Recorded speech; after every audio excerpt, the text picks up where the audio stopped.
Hey guys, welcome back on another episode on Football Final Whistle, where we take fans' reaction after the football match and we talk everything football. And as usual, my name remains GP, and I am not here alone. I am here with my favorite person to talk football with, UB. Yeah.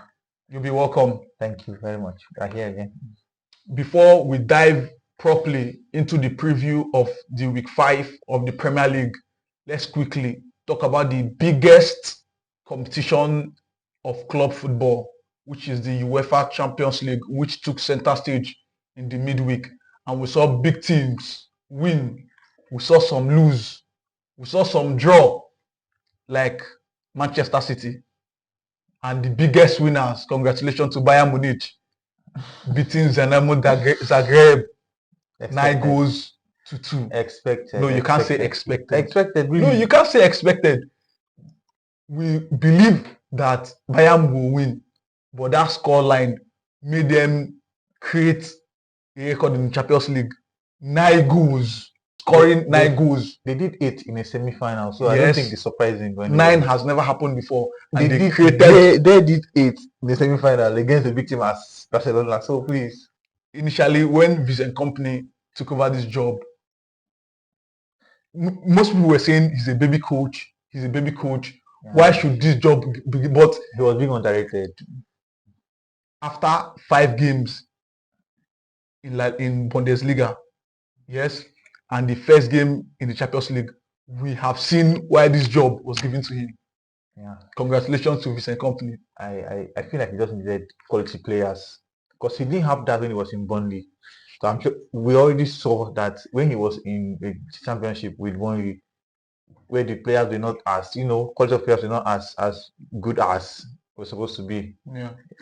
Like the way he had we have in the Premier League. He did well in the championship. Now bringing the same players, expecting them to do the same Better. It's not in the possible. Premier This is League, the not Premier same thing. League. Exactly. So him being relegated was not that he's not a good coach. It was just that he did not have the quality players he needed to progress. I think he's a perfect team to this Bayern Munich side, because coming from Thomas Tuchel's style of play, Thomas Tuchel didn't go all out in attacking wise. Yeah. We know he's this conversative kind of coach very that is always calm, defend. But under Vincent Company, we've seen how fluent and how gallons of goals that Bayern Munich is scoring, which is their traditional style of play. Harry Kane is scoring goals for fun. Yeah, we are seeing It's blowing minds, man. Olise is playing. He just wonderfully integrated into this the team, and no time he started banging goals and assists. But then, if you're a good player, you're going to enjoy Anywhere Bayern you team. go to, You're anywhere going you to go enjoy to. the Bayern team. Like, what was that against Inter Milan?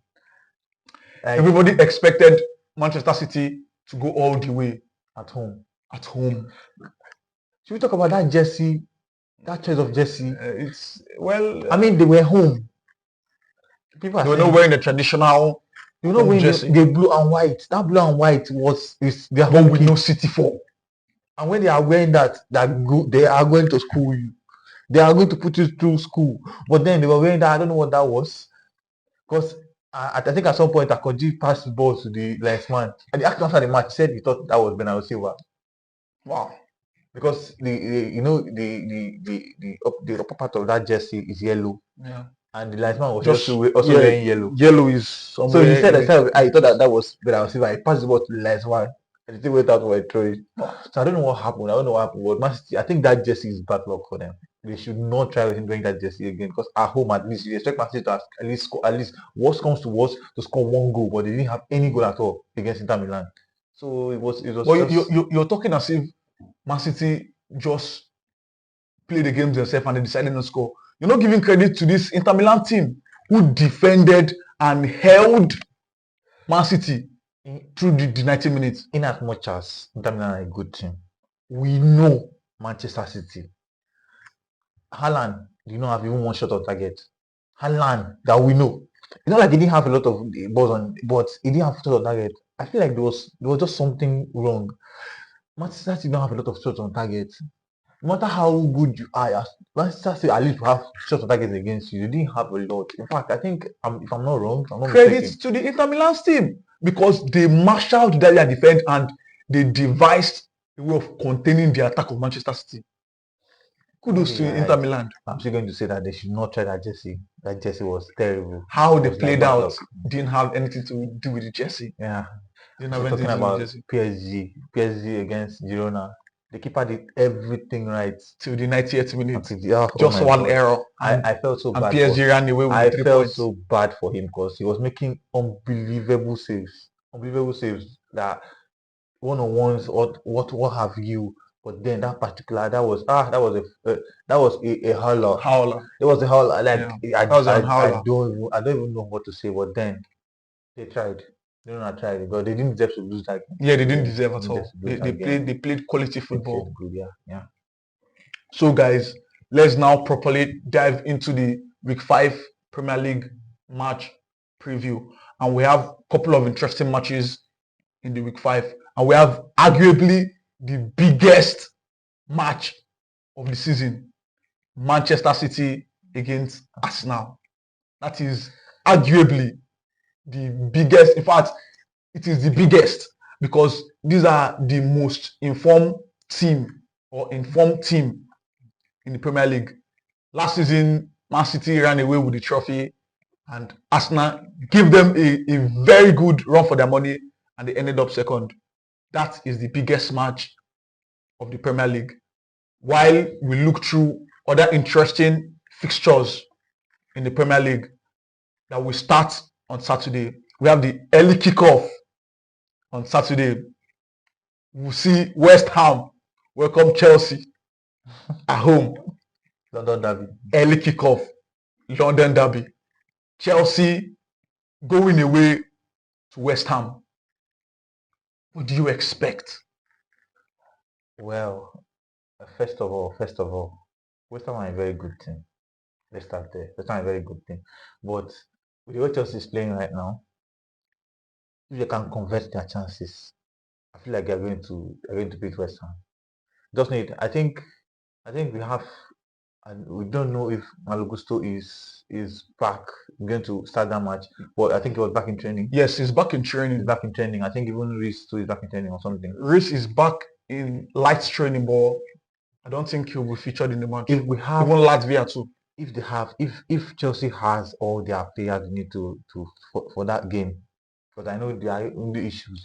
I feel like right now at this point, Fofana, I understand that they need to give him a run of games, and they have everybody saying that his pair with Cowell is promising, but I feel like what I saw at Daraboyo Tosin do, I feel like they should just. I think we should try him because our issue, one of the biggest issues we have is our defense. We have a very serious issue with our defense. So if we can sort that issue, because we have a lot of firepower.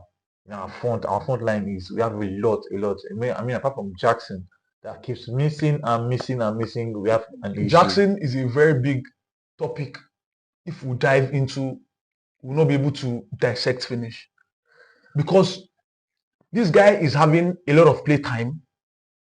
You didn't give him a chance to play ball, but at the end of the day, he ends up disappointing against Bournemouth. He disappointed like.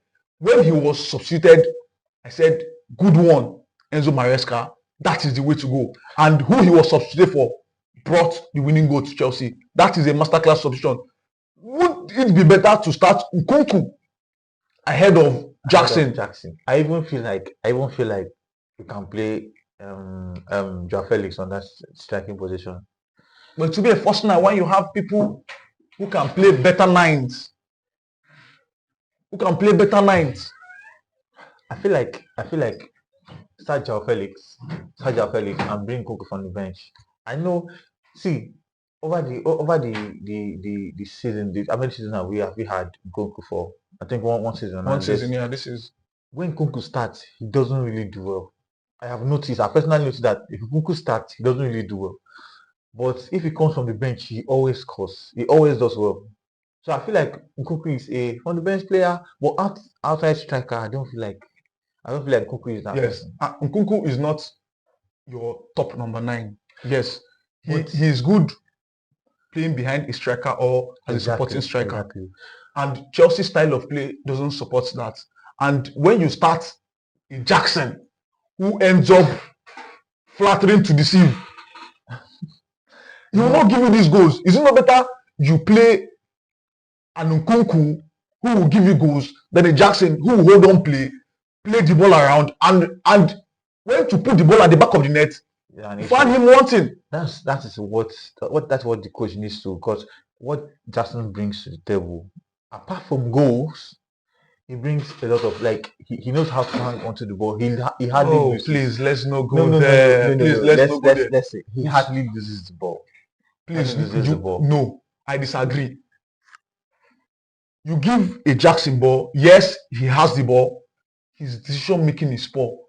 Against Bournemouth, we saw situations where he held the ball, he ran with the ball, good control, good movement, but final decision, just lay this ball off and you hang on ball till this ball is collected from him or tackled away from him, which is poor decision making. If he can work on his finishing and his decision making in the final third, I think then he will be a very good striker. That is a futuristic stuff.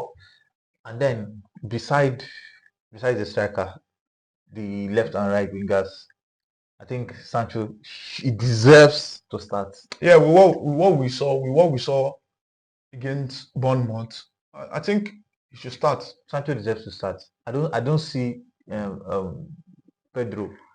He will not start against him. I don't see Modric either. Modric is gone. When you mean gone? When I mean gone, I mean playing time for him has reduced.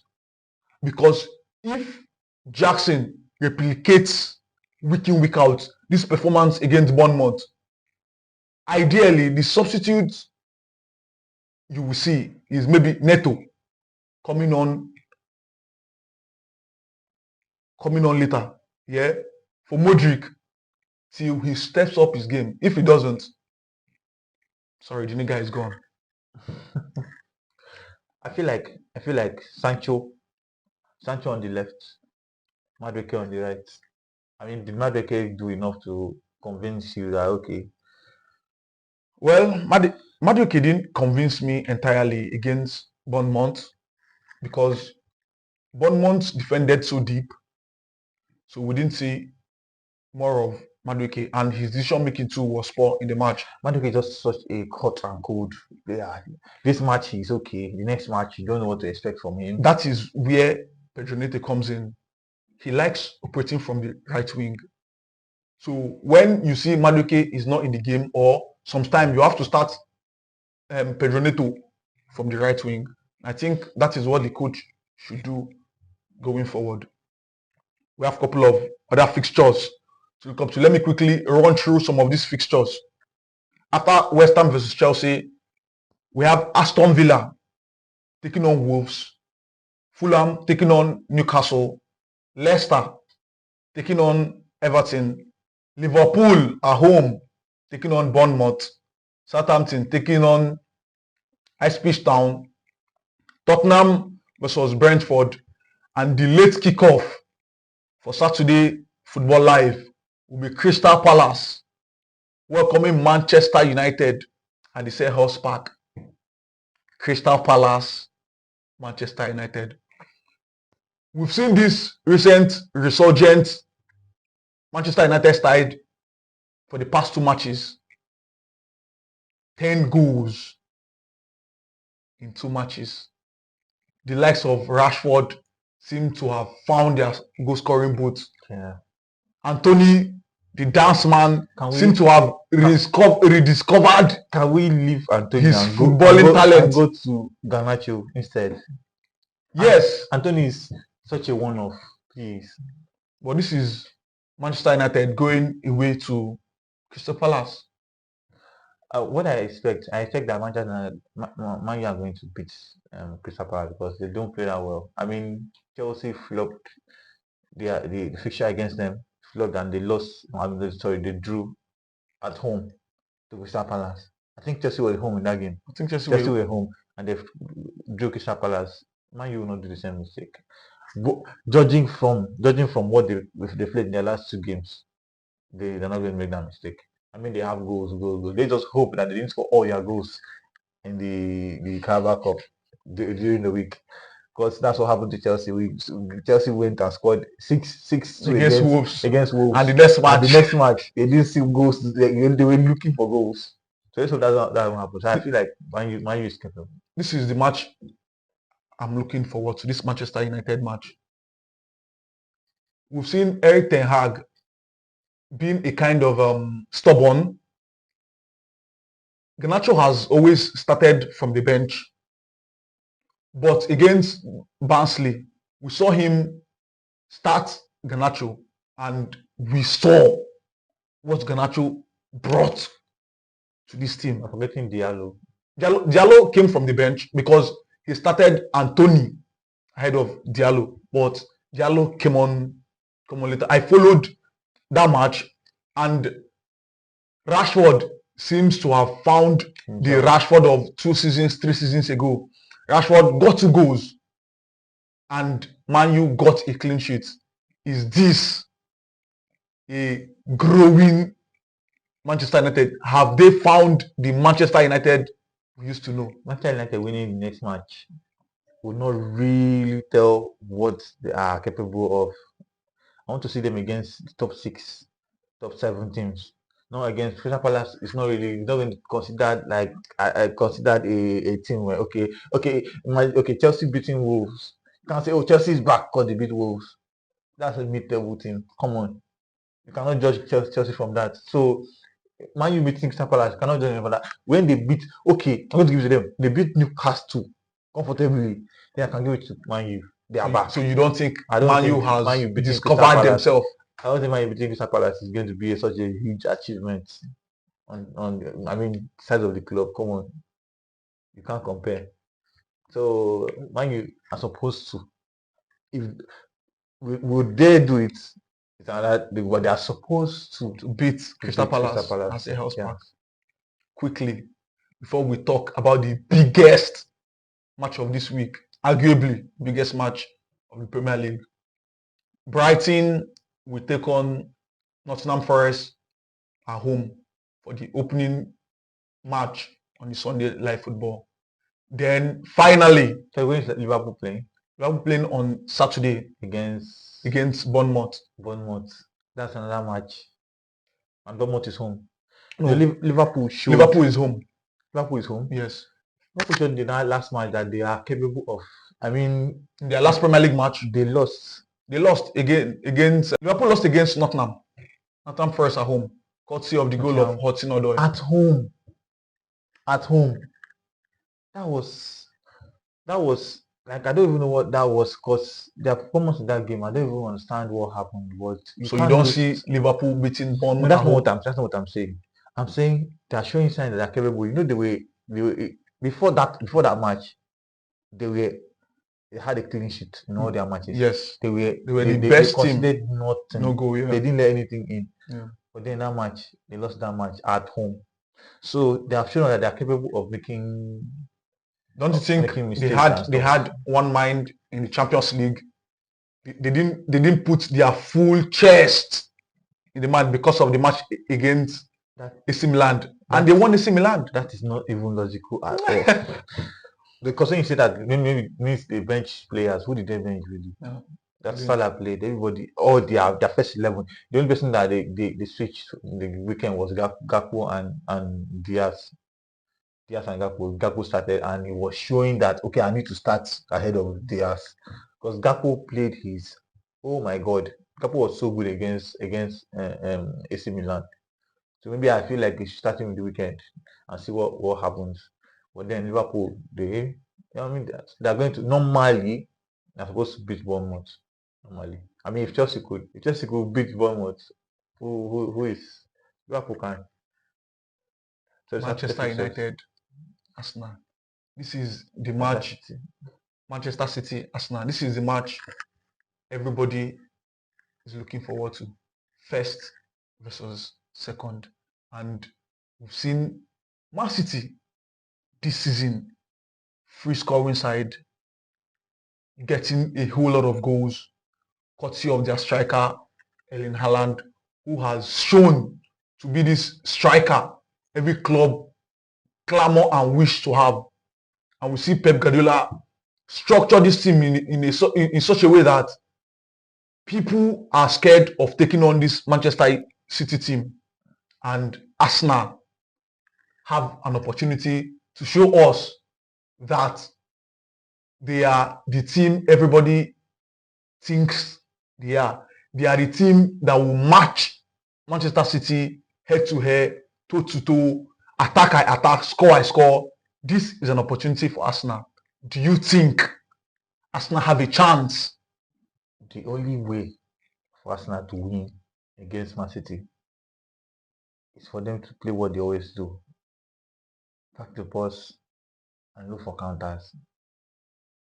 If you go against Manchester City toe to toe at this very moment in time, you're going to lose. I'm very sure Arsenal are going to lose. If you know what, they should just pack the bus and just soak the pressure and then go on counter attack. They are fast players now. They are fast players. Martinelli, Martinelli, Trossard, Saka, and they still have Sterling on the bench. They still have Havertz is also a fast player. So, I mean, I think Odegaard is back. I don't know how fit he's going to be. I don't know if he's going to start. But they welcome back Declan Rice. Yeah, come back, going to back. So that's the best they can do. If they want to outplay, that's exactly what Inter did during the weekend. I mean, Champions League is different, but then that's what Inter did. Inter did not go out and say, okay, they want to play, they want to start touching. No, have the ball. We will have our own a chance, maybe a little, but then they're not coming out. Say, okay, we want to follow Man City and play with them, play all that tiki taka. No, don't try it, Man City. So Arsenal is a very good team. This I'm not saying. I'm not trying to underrate them or anything, but then Man City, we all know. Guardiola will be very happy to see you try to play them. He will be very happy to see you. We know what Haaland can do. Anytime, at any time, he's one-on-one. So a battle we are looking forward to, because we have already seen throughout the season, the seasons, we have seen the battle between Haaland and Saliba. I guess has been a very serious battle. The battle that everybody looks forward to. So it's another time for us to look forward and see what is going to happen, because for how many games Saliba has always been able to lock Haaland down. Something a lot of defenders in the Premier League have Find it very difficult. found it very difficult to manage. But then Saliba has always been consistently keeping Haaland down and silent, quiet the whole match. So let's see what happens this time. But I feel like Arsenal should not try to want to come out and play Manchester City right now. Because I mean KDB is back. Everybody is fit. They should just come. Man City have a bruised ego coming from the Champions League to this game. Yeah. They want to get a result against Arsenal, not just a result. In fact, they want to go all out and get the 3 points. I mean, people said that Man City are saving the goals for Arsenal. that is very possible. And Arsenal in recent time have shown that they can take on this Manchester City team. Yes. They've shown in recent time. And coincidentally, they play similar kind of football. They play tiki-taka, they pass the ball around, they want to control position. In a lot of ways, yeah. In a lot of ways. So I think Arsenal should come all out. If you want them to defend, does Arsenal have this defensive structure like Inter has? Oh yes, they do. Inter they do. In their midfield, they have Declan Rice and Partey. They have Gabriel and Saliba. And on their wings and on the right and left back, they have Ben White and Timber now. So their defense is solid. Like personally, I feel like their defense is solid. It's one thing to have a solid defense. It's another thing to be able to soak Man City's pressure. I feel if you're defending against Man City, you're doing yourself a whole lot of harm. Because this City will press you to the point that you end up making mistake from that back line, and they'll counter on it and they'll score and they capitalize on it and they'll score you. When you're coming out against City, you're going to do some exercise. Don't expect to like play a highland and all that against City. Come out and play as City are playing you. And another factor that I want to factor in Arsenal getting all the 3 points is Raheem Sterling. We saw Raheem Sterling, a different player, playing this Manchester City When he was team in Chelsea. last season, and he even scored back to back. He got 2 goals against them back to back. Do you think Raheem Sterling will be a hidden weapon for Arsenal to use against Man City? I don't know about that. I know he's definitely not going to start. He definitely not, highest he can do is come from the bench.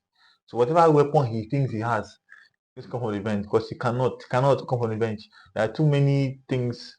You cannot depend on Ryan Sterling. Ryan Sterling is another hot and cold player. You cannot depend on him. But against City, you will see him wanting to, I let's say, mean, revenge for City selling him. I don't feel like But Arteta is not going to start Ryan Sterling. No, but he's not going to start Ryan Sterling. that would be a battle I want to see. I would want to see, yeah. But Arteta is not going to start Ryan Sterling. It's going to be his normal Martinelli, Saka. Maybe the others can come from the bench. I Trossard even stands a better chance Of starting, than Ryan Sterling. You know, it's very clinical. Trossard very very clinical, and in a game like that against Man City, you need to be very clinical. You cannot afford to waste chances, and Sterling is very very good at that. that is where I was coming to. You have a Kai Havertz who isn't clinical, who isn't a top 9, who is not even a striker. You're going with a Kai Havertz to play Manchester City, and we know Kai Havertz misses loads of chances, and it will be Arsenal's undoing to start Kai Havertz. There is no how you are going to see that Kai Havertz starting. You already know. One thing you need to understand is what Kai Havertz does not bring in goals, he brings in other things. Like, please. Like he creates too. Oh no. No. He creates too sometimes. He creates too, and he's also good in pressing. If you want to press from the front, Kai Havertz will give you that. He has the energy. He always does that. He will press for you. Lanky Kai Havertz. Yes, he can press. He can press from the front. That's the kind of game you want to play. Have you not wondered why every coach Havertz plays under? He never starts from the bench. Havertz is not a bench player. Because I know why. He has qualities. I know why. Why? He has their password. No joke. Because Kai Havertz as a player cannot give you 15 goals. If you like play him 100 matches in a season. But what he gives more than 15 goals. That's what I'm telling you now. What he brings to the team. What he brings to the team as a collective. As a collective, what he brings to the team is more than 100 goals. It's more than all the goals. We're talking about Kai Havertz at Chelsea. I understand what you're talking about. Do you know how much he's saving for? Do you understand that? Leave price tag. I understand. Do you understand that Havertz is benching Jesus? No, Jesus is injured now. No. He comes from the bench. He comes from the bench. Right now. He's injured. He's injured right now. Yes. But even when he's not injured, do you think that Jesus will bench Havertz? If I'm a coach, yeah, that's the thing. What they see, what coaches see in Kai Havertz, I don't know. You have to be very very smart to see it because everybody's always starting Havertz. Everybody's going to start Havertz, no matter what. I mean, left for me and you, we know that instead of starting Havertz as a striker, I'd rather start Trossard because he's bringing goals. Trossard does not waste chances at all. But then you prefer to bring Havertz. Havertz is always in the front line. So there has to be a reason for it. And I expect Havertz to start. I fully expect Havertz to start. Now let me take your scores. WESTHAM, Chelsea. It's going to be a tight game. 2-1 in favor of Chelsea. 2-1 in favor of Chelsea. Yes. Liverpool, Bournemouth. 2-0 in favor of Liverpool. Yeah. Crystal Palace, Manchester United. I mean, they scored a lot of their goals during the week. So what if they replicate this goal scoring form that they've suddenly found? 2-1 in favor of Manchester United. Yeah. See Crystal Palace scoring Manchester United? Yes, they're going to score. Crystal Palace are going to score Manchester United. Are you? Have you heard of Mateta? Do I need to remind you who he is? And he doesn't waste time. He doesn't waste chances. If he gets chances, he's going to bury it. So I feel like at least 1 goal. Manchester City, Arsenal. Oh, that's tricky. That's a tricky one. But then I still expect that 1-1 draw. Go for a 1-1 draw. Arsenal Yeah. getting a draw Against Man City. against City Yes. at the At Etihad home. Stadium. Yes. 1-1 draw. Well, that's UB's Yeah. predictions. Do well and go to the comment sections to drop your predictions and stand a chance to win amazing prizes. Don't forget, guys, to subscribe, share, like, comment for more football trending actions.